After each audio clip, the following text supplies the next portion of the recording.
Assalamualaikum warahmatullahi wabarakatuh.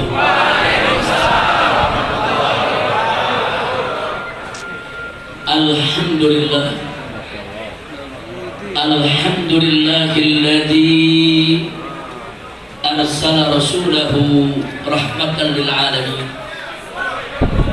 Alhamdulillah. Alhamdulillahilladzi ja'ala nabiyyahu khataman nabiyyin. Alhamdulillah.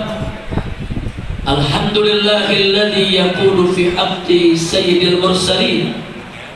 Innallaha wa malaikatahu yusalluna 'alan nabiy.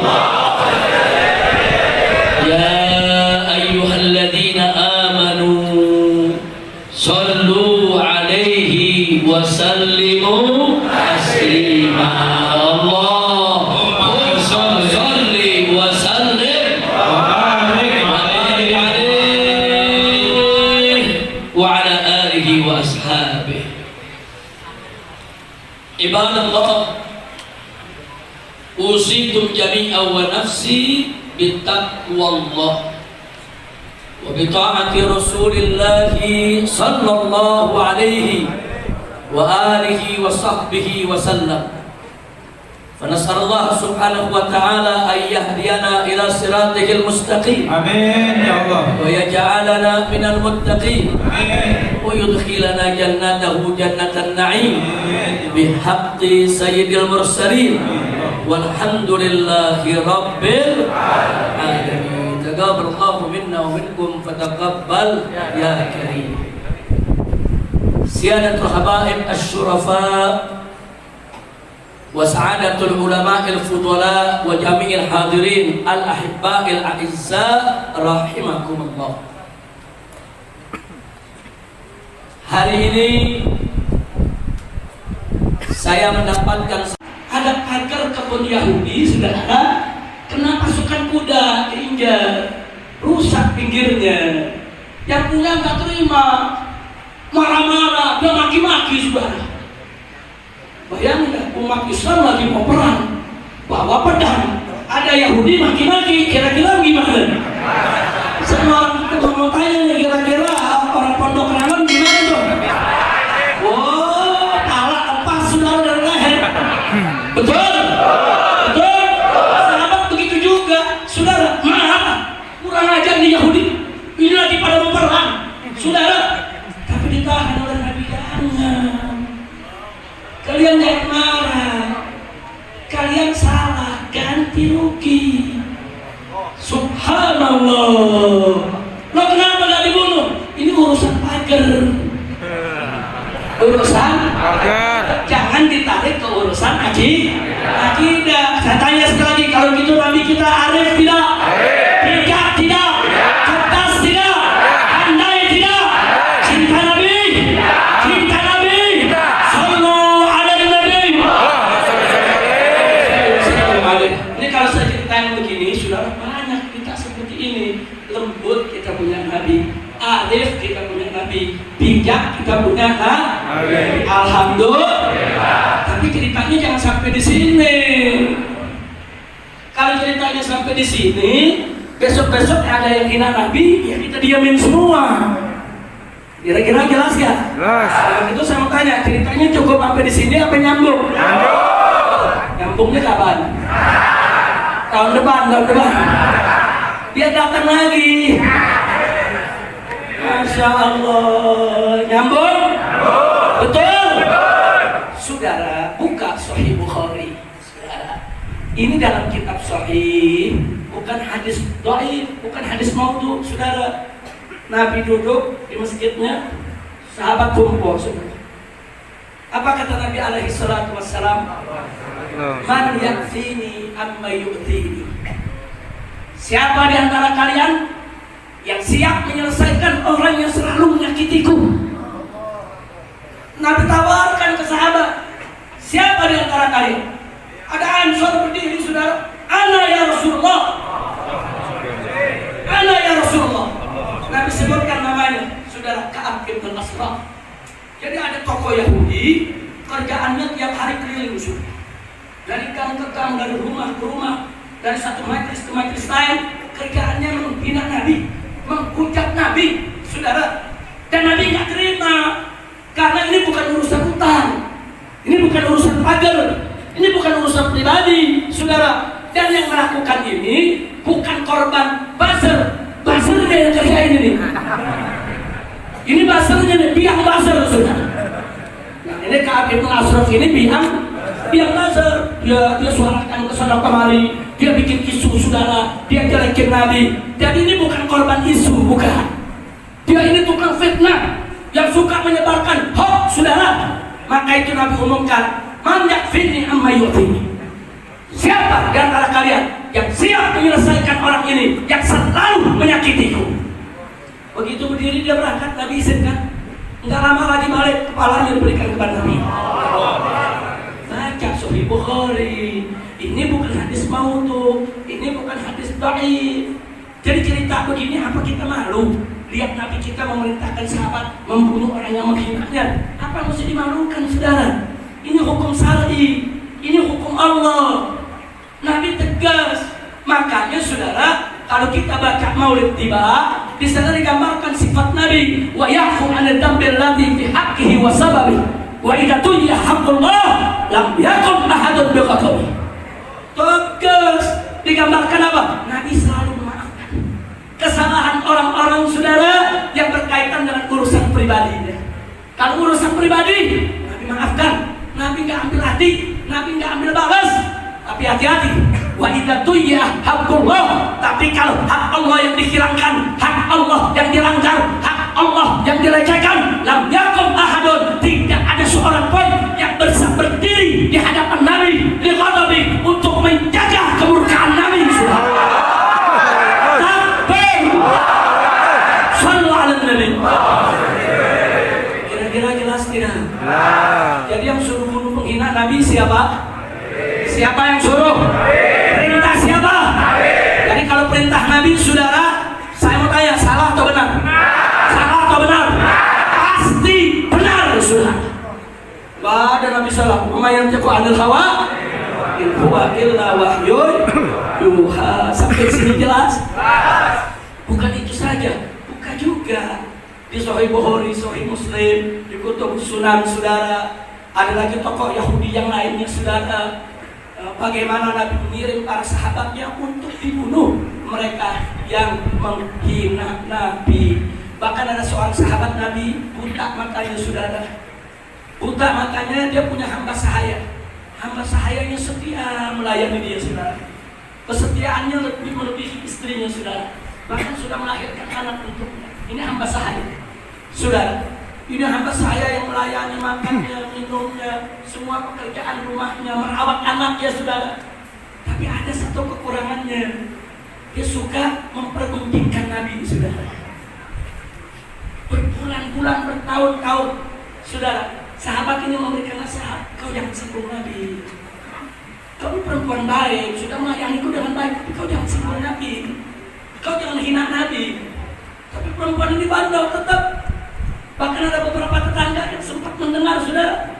Akhirnya suatu ketika, begitu pulang dari masjid Nabi usai sholat isya, saudara, sampai di rumah, begitu mau makan malam asya, disediakan oleh hamba sahayanya asya. Begitu sediakan asya, ngoceh lagi mulutnya menghina Nabi. Ini si buta, di pinggangnya ada hanjar. Hanjar itu kalau kayak kita pisau belati, saudara, pedang setengah. Tidak full, saudara. Di pinggangnya ada hanjar. Dia kasih nasihat, cukup dong, jangan kau hina Nabi, nggak boleh, nanti aku marah. Tetap dia hina, dia cabut hanjarnya, dia tusuk itu perempuan. Perkis kena lambungnya, perempuan itu matinya.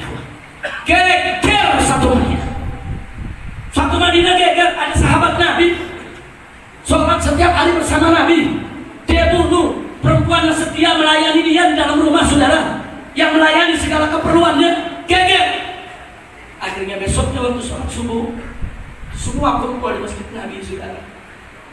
Sahabat yang buta ini juga dihadirkan, saudara. Nabi tanya, setahuku kau ini orang baik, Kau sholat bersamaku, kau ikut aku. Kenapa semalam, apa betul semalam kau bunuh perempuanmu? Dia mengaku, betul ya Rasulullah.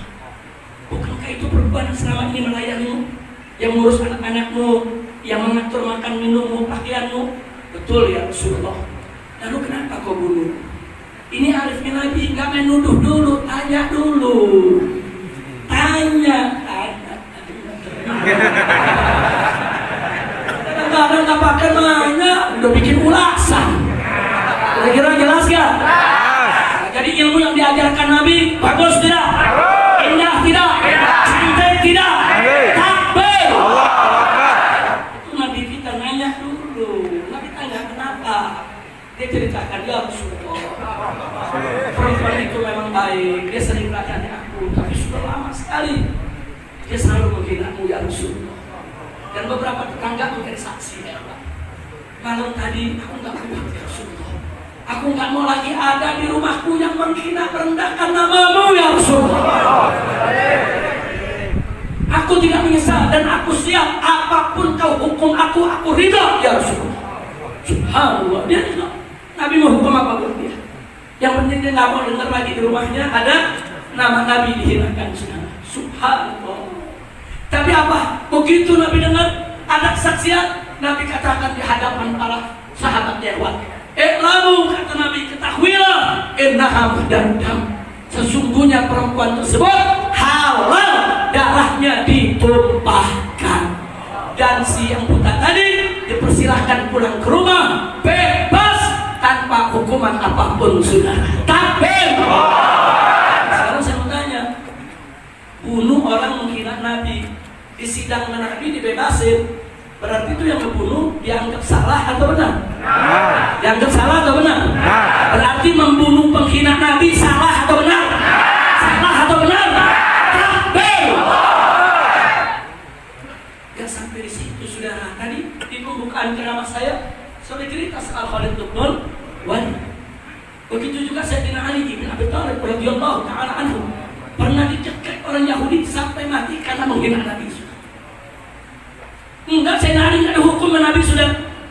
Nah jadi biar kita tahu, saudara, kapan penghina itu harus dibunuh, kapan penghina itu tidak boleh dibunuh, saudara. Jadi ada saatnya, ada tempatnya, ada masanya. Nah ini yang mesti kita buka kepada umat, supaya umat cerdas. Jangan cerita soal sabarnya Nabi doang, tegasnya Nabi disembunyikan. Atau sebaliknya, hanya cerita tegas Nabi saja, sabar arif bijaknya Nabi disembunyikan. Kalau kita hanya selalu bercerita tegas Nabi, berani Nabi, tanpa cerita sabar, tanpa cerita arif, tanpa cerita bijak, nanti umat salah paham jadi garang semua, saudara. Tapi kalau kita cerita berimbang, ini loh arifnya Nabi, ini bijaknya Nabi, ini cerdasnya Nabi, ini pandainya Nabi. Saudara, umat menjadi cerdas dan pandai untuk bagaimana cara mencontoh Nabi kita tercinta Sayyiduna Muhammad. Ala kulli hal, terlepas daripada riwayat-riwayat yang tadi saya sampaikan, saudara, yang jelas ulama Ahlus Sunnah wal Jamaah, bahkan yang di luar Ahlus Sunnah sekalipun, sudah semua sepakat menjadi ijma'ul ulama, ijma'ul ummah, bahwa penghina Nabi, saudara, harus dihukum mati. Kira-kira jelas tidak? Ada ma'ahad minal ulama salafan wa khalafan yukhalif hadal ijma', saudara. La ahad. Bahkan Umar bin Abdul Aziz sang khalifah, saudara, itu mengeluarkan keputusan hukum siapa saja yang hina Nabi hukum mati.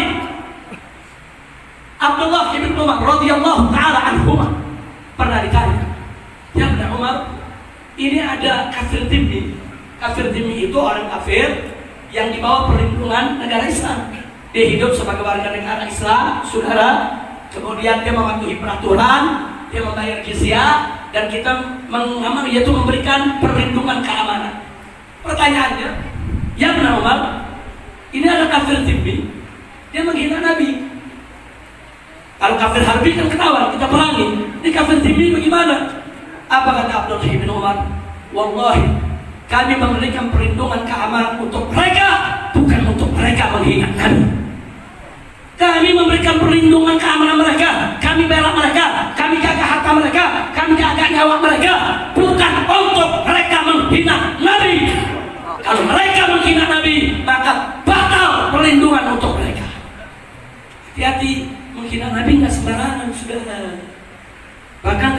baca dalam beberapa kitab seperti kitab Asy-Syifa, Al-Ghadiyah atau yang lainnya saudara.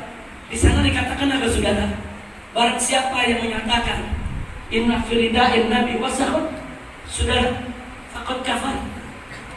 Barang siapa yang mengatakan sorbannya Nabi ada kotoran dengan tujuan untuk merendahkan Nabi, kafir saudara.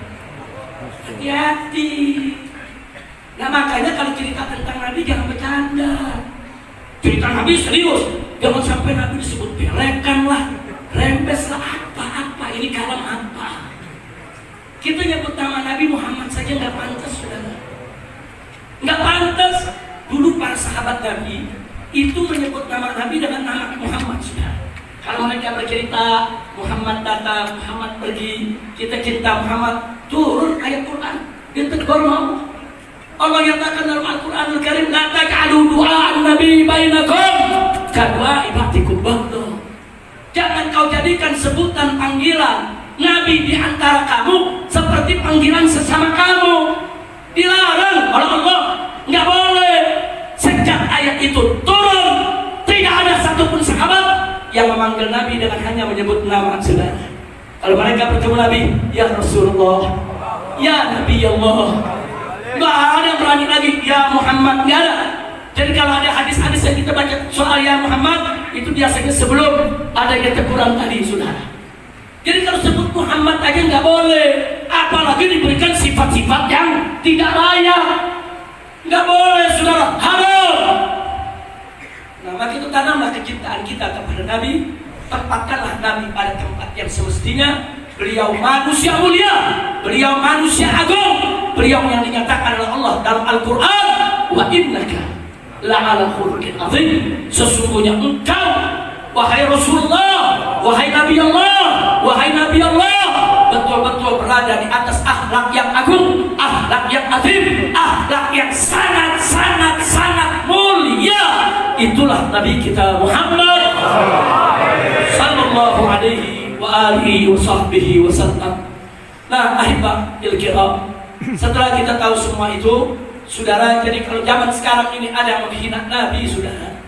Kalau yang menghinanya orang Islam, maka wajib yustadab, disuruh bertobat. Nggak mau tobat, hukum mati, saudara.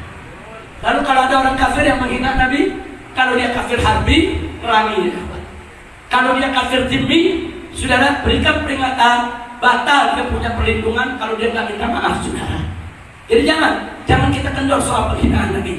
Dan soal terakhir, ada seorang guru yang mempertontonkan yaitu kartun Nabi alaihi salatu wassalam di Prancis, saudara, kemudian dibunuh oleh seorang siswa, seorang pelajar yang masih berumur 18 tahun, saudara, berasal dari Chechnya. Ini menggemparkan dunia, saudara. Nah, kemudian muncullah pendapat-pendapat yang pura-pura arif dan pura-pura bijak, saudara. Pura-pura arif dan pura-pura bijak. Apa dia bilang? Itu kan bukan kartun Nabi. Nabi kan nggak boleh digambar. Itu kan orang lain, saudara. Kalau ada satu gambar binatang, terus ditulis Habib Rizik, berarti itu menghina saya sebagai binatang. Walaupun itu gambar bukan gambar saya, saudara. Jadi kalau ada kartun digambar, apapun gambarnya, ditulis ini Nabi Muhammad, saudara, itu penghinaan kepada Nabi alaihi salatu wassalam. Jadi nggak boleh ada lagi yang bilang, saudara, kita jangan marah. Ini kan karena kesalahan umat Islam juga, karena ada ISIS, yang ada teroris dari Islam sehingga mereka menghina Nabi. Saudara, ya, teroris yang beragama Islam silakan perangi, ISIS yang melanggar silakan perangi, saudara. Tapi itu bukan alasan untuk menghina Nabi Muhammad. Dan nggak boleh kita membenarkan itu gara-gara ada teroris beragama Islam, gara-gara ada ISIS yang sudah menyimpang, kemudian saudara kita memaklumi dunia untuk menghina Nabi. Halo, nggak boleh, saudara. Ya, ayo sama-sama, saudara, kita kecam itu ISIS. Ayo sama-sama kita perangi itu para teroris. Tapi kau tidak punya hak untuk menjadikan itu sebagai dalil untuk membolehkan menghina Nabi Muhammad sallallahu alaihi wasallam. Takbir. Kira-kira jelas tidak? Jelas tidak? Jadi kita yang memerangi, kita teroris. Jadi boleh gitu mereka menghina Nabi. Mentang-mentang umatnya ada yang jadi teroris. Nggak bisa, saudara. Sama dengan kalau ada orang Kristen jadi teroris. Di Eropa teroris banyak Kristen, saudara. Apa karena mereka teroris boleh kita menghina Yesus mereka? Apa boleh kita menghina Tuhan mereka? Nggak boleh. Jangan kaitkan terorisme dengan agama apapun, betul? Apalagi dengan agama Islam, betul? Dan tidak ada alasan untuk menghina Nabi Muhammad Sallallahu Alaihi Wasallam. Nah, ini yang saya mau sampaikan, saudara. Kira-kira saya sampaikan jelas tidak? Jelas. Sekarang saya mau tanya, siap bela Nabi? Siap bela Nabi? Siap bela Nabi? Siap habisi siapa saja yang menghina Nabi? Takbir! Kemudian ada yang bilang, kan Islam ini kan nggak ngajarin umatnya untuk membunuh orang, masa menghina Nabi? Kita harus membunuh karena perbedaan pendapat. Saudara, kita nggak membunuh karena perbedaan pendapat. Saudara, kita membunuh karena nabinya dihina. Jangan menghina karena perbedaan pendapat. Kita nggak pernah membunuh karena perbedaan pendapat. Kita nggak pernah merusak karena perbedaan pendapat. Betul? Saudara kita dari Kesya membunuh gurunya bukan karena perbedaan pendapat, karena nabinya dihina, nabinya dinistakan, nabinya direndahkan, dan dia tidak terima, saudara. Nah, begitu jangan kaget. Begitu jenazahnya, saudara, dikembalikan, ini yang dari ceknya, ditembak polisi di Perancis mati, dikembalikan ke negerinya, saudara. Jutaan orang menyambut sebagai pahlawan. Takbir! Takbir! Jangan takut, pokoknya kalau udah urusan Nabi yang takut ya. Nah, begitu kepada pemerintah, khususnya kepolisian, kita kasih tahu kalau nggak mau terjadi peristiwa seperti di Perancis, penghinaan Nabi enggak, saudara. Nah, tolong kalau ada laporan penista agama, proses dong. Yang menghina Nabi, menghina Islam, menghina ulama, proses, betul. Kalau tidak diproses, jangan salahkan umat Islam. Kalau besok bapaknya ditemukan